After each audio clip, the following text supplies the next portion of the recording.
Welcome to Transform Vision. Today, we begin our journey in this dense forest and create a small haven for nature.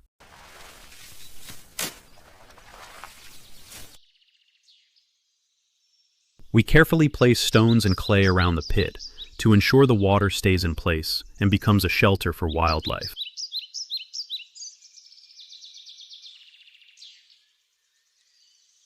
The work is done. Now we leave the pit. A few moments later.